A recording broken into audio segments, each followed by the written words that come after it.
So for most of human history, we were caught in something called the Malthusian trap, which essentially meant that our population always outstripped our food production.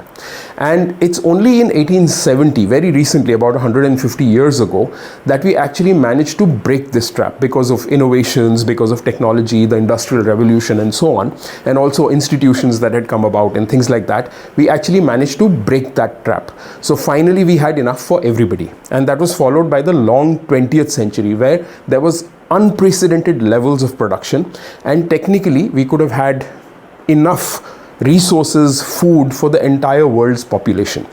But we went wrong with the distribution because wealth concentrated in the hands of a few countries, a few individuals, and instead of having general prosperity and utopia, we landed up with conflicts, we landed up with inequality, we landed up with chaos. And even today, income inequality continues to be a huge problem because wealth is still concentrated in a few nations across the world if you look at it at the geopolitical level, and if you look at it at the individual level, a very small percentage of individuals control a large amount of the world's wealth. So this continues despite the fact that 150 years ago we actually managed to solve the crisis that we thought would plague us forever, which was enough production to go around for all the people in the world, and definitely enough food.